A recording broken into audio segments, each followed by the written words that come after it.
I honestly wasn't planning to make a part 2, but after my last video on the right way to harvest cocoyam leaves, something amazing happened. Thousands of people watched it, and many of you thanked me for explaining something you've done all your life. But I also noticed a few very interesting questions in the comments. One person asked, if you cut the stalk close to the base, how will the plant produce new leaves? Another asked, shouldn't we only harvest the youngest leaves because the older ones are itchy? Excellent questions. So today, let's leave tradition for a moment and let's look at the cocoyam plant through the eyes of plant science. The secret is understanding where cocoyam actually grows from. Cocoyam doesn't produce leaves randomly all over the plant. Rather, it produces new leaves one step at a time.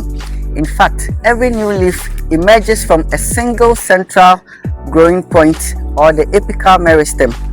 Think of this as the plant's engine room, where there is rapid and active cell division to produce new tissues for new leaf growth. Each new leaf is enclosed within the previous youngest leaf sheath. So this rolled up leaf is the youngest generation, and as it unfolds, another new leaf begins developing inside, then another, then another. So every leaf on the cocoyam plant belongs to a different generation. That's why the cocoyam plant always produces new leaves one step at a time. The outer leaves are the oldest generation. They've already expanded and captured sunlight, manufactured food through photosynthesis, and completed their main contribution to the plant. In botany, we call this process senescence. And before I continue, let me add a quick side note, especially for students studying agricultural botany or plant physiology. It's a very useful concept to know. So during senescence, the plant produces a hormone known as ethylene. When you see an old cocoyam leaf gradually turning yellow, you are witnessing ethylene in action, carefully regulating the plant's physiological process to break down chlorophyll and recycle nutrients back into the plant before the old cocoyam leaves naturally dries up and dies. So senescence is simply the natural aging of plant organs, and ethylene is the plant hormone responsible for that. Now back to understanding why this helps us harvest cocoyam leaves correctly. Cocoyam is a perennial plant. This means that the plant life naturally doesn't come to an end. It keeps living for many growing seasons, even though individual leaves continue to age, die, and are replaced by new ones.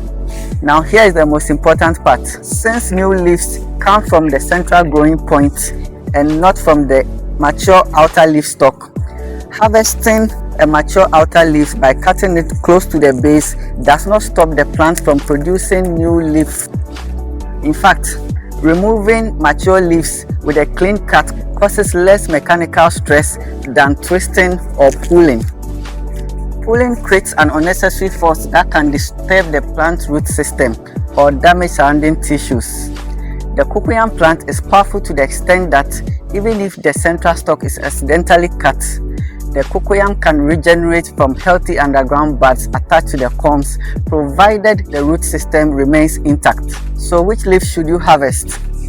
Always harvest the mature outer leaves. Those leaves have already contributed significantly to the plant. If you want continuous and faster leaf production, always preserve the actively growing shoot growing from the central stalk. Allow it to unfold and expand first. Over time, it will become the parent stalk for another new leaf. Now here is something many people don't realize.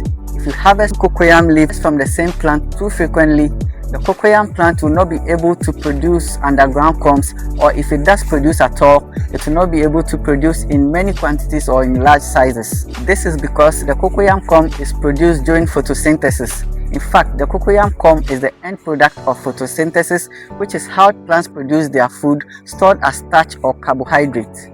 So if you harvest cocoyam leaves from the same plant too frequently, you are reducing the plant's solar panels, which means less photosynthesis and consequently less energy available for producing large underground corms.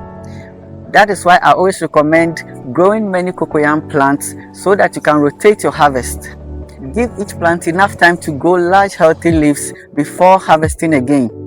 Bigger leaves usually mean more photosynthesis, which supports the development of large healthier corms.